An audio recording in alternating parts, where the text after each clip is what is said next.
Hey everyone, I'm Shannon, and welcome to another episode of Survivor Reviews and Opinions. This episode is for episode 11 of Survivor Australia, and I'm just going to touch base on a few things that point out to me, that stuck out to me in this episode. So I'm just going to jump right into it. First thing, Kate. Talk about Kate a little bit. I think she's a cool chick, and I think what she does for the Yellow Tribe is amazing. And that last episode that we got to see was terrific in the sense of she's somebody that I'd really like if I was playing the game on my tribe, simply because when the going's getting tough and they're losing challenge after challenge, she takes it upon herself to go, you know what, we need to do something. We need to, whatever it is, get motivation back. And it just showed leadership right there. She's definitely a leader. She has that quality in her, and it was good to see her take it upon herself and go, you know what, I'm going to try and do this, because I think that's going to win her a lot of brownie points with people, and that's something that could take her into the game. The only criticism I have is for the whole situation that was happening was Andrew just being a dick, and I've got it right here in my notes because I've written some notes down. It says Kate motivation with yoga, Andrew equals shut up, which is pretty much Andrew, shut up, man. Like, it's just silly of him to carry on just the way he did about it. Like, it was just silly. There's just no need for it. He honestly didn't see what she was trying to do, and so what, mate? You're getting woken up at early in the morning.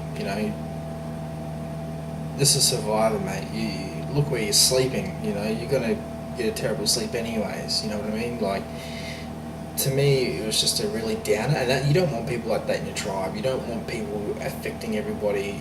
Putting that negativity energy out on other people. And if he was in my tribe, and there was any any sign of him carrying on about the whole yoga session, I'm not into yoga, but definitely would have just been cool to just do something like that, just to sort of take your mind away from everything and just try and refocus, because that's what they really needed to do, and that was good of Kate to do that. But if he was honestly being like that in my tribe, I'd tell him straight up, I'm vote for your next man. So thank yourself for that. So I'd be confident in my ability that I could get him out. So, but moving on to the next topic, the chicken debate for Sanapu Tribe. What would I do? To be honest, if I was playing in that game with them, I probably wouldn't kill the chickens, because it was a majority vote. I could do my own thing. I could, send them off and let them go, and then chase one down and kill it, and and bring it back. But it's not gonna win you any brownie points, and people are gonna look down on you for that. There's really nothing you can do. I'd try and probably debate the issue a little bit more, and I'm a natural debater, so that's something I probably would do. But then again, at the end of the day, if everyone's opposed the idea, there's really nothing you can do. It's pretty much lost food. But Sam did say, hey, we've got food here for another 24 hours, so we're good. So that's easy. You can't argue that. 24 hours, we've got another challenge coming up. What can we win in that challenge? And they should be really worrying about food, because they're winning challenges after challenges right now. So I found it funny that Lee's like, oh yeah, health hazard. We don't know how to cook it.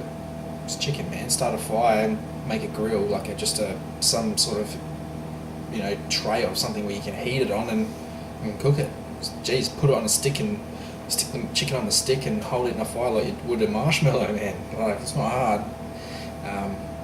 You only got to eat the actual meat parts of the chicken. You don't have to delve right deep into the nitty gritty parts of it. So, but that's just my thoughts on that, anyways. Moving on to the challenge and the reward. I think this was a great challenge. I loved it. I personally, if I was in that challenge, I would have loved it. It's something, that sort of challenge is something that I excel at. The whole mental grit, endurance. It's something that I trained for when I was auditioning for the show, and running up steep hills and pathways where they weren't stable at all, and you had to use a lot of muscles to get up them because they were that steep, and especially trying to do it at a quick time and knowing that you could roll an ankle at any moment type of thing. That's, I wouldn't surprise me if some of them rolled their ankles in the sand, and you see a few of them falling over time and time again. But it's definitely a challenge I know I would excel at, and I know I would have won. It was really good to see Lee and Sam just working like they were and just cruising, and then finally, beating Vivell. So good on them. I enjoyed it. It was great. It was a great challenge. It looked good too. It looked competitive. So, and same with the immunity challenge as well. That was pretty cool. And I'll go on to Sue. She showed absolutely great strength for someone of her age. I don't know too much into Sue's life and what she's like as a person in real life, but I'm assuming, and never assume because it makes it ass out of you and me, but I'm gonna. She doesn't look like she does any type of training. She might do something here and there, but ultimately she's not a hard person going on, doing training, so she doesn't look like she trains 5-6 days a week type of thing. But she definitely did show strength, and it was surprising. It surprised me, and I believe, even though she's a sheep in this game, I think she deserved to stay in a bit longer, and I would make sure she stayed in a bit longer if I was playing the game.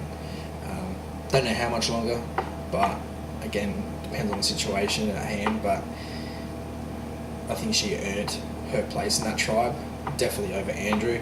There's a funny thing too with Andrew, is that he got one person out, and he let it get to his head, and he lost complete focus.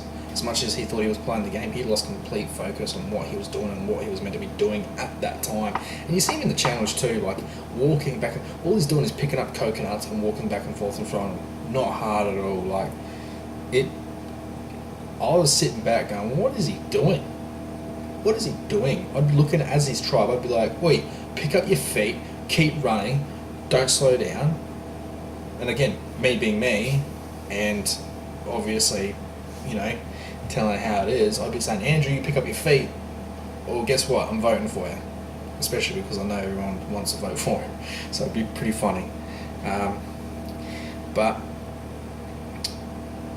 going to the tribal council and Andrew going home, I think it was a smart decision. It was about time that they needed to get him out. He wasn't, he was trying to play the game, and to some degree he was doing some good things, but he was also doing some bad things. Always coming up and seeing that people were talking about him, and being that I guess that sly person. It's just like you're talking, next minute he's there. But then again, to the other people in the tribe, they weren't really picking their times well to be talking, because there was so many times he was popping up and going, "Hey, here I am," they're like, "I can hear you," and it was just, it's like, does anyone look around before they start talking? And constantly look around. As I said, and I've said it before, people aren't being vigilant in this game. In my background, I'm from a security background, and two of the biggest weapons that we have, defensive weapons, I'll say, against anything, the environment that we're in is being vigilant and being strong communicators. And I just don't see people being vigilant at all in this game, not to a standard that I'd be happy with. So, but I'm glad that they voted him out. It was good that it was a blindside, but I call it a minor blindside because I think he's seen a part of him seen it coming, I believe. But nonetheless, hopefully in this next challenge, that comes up. Maybe this has caused some good vibes. Remembering this Yellow Tribe, even though we've got some new members in it, this Yellow Tribe's always worked on emotion. So we'll see how this new tribe comes around, and you know, I'm going to call it a new tribe now because Andrew was so negative, and he was definitely holding this tribe back. So it's good that he's out. Phoebe's still in. She's still hanging in there, and she'll be in there a while. I don't think she's going to be going home anytime soon. So, but anyways, that is my reviews and just my opinions on some things. I'm just going to give a quick shout out to the Australian Survivor Community Super Fan Group. I'm a part of it, and so are many others. If you haven't checked it out, check it out. It's it's fun. A lot of people are talking about and bringing up topics, and everyone's talking about it and getting involved. And it's just, I guess, that extra bit of content if you're really into Survivor. I've got a passion for it. As I said, I applied last time, and I'll be applying if there's another season. I'll be definitely applying. But yeah, go in there and have a look. Everyone's really good. No one's going to really, bust your balls if you say something that you feel that you really want to say about a certain topic. So go check them out. And that's it. Thank you for watching. If you want to like the video, please do. Share it if you wish. Other than that, I'll see you next week. Take it easy. Bye.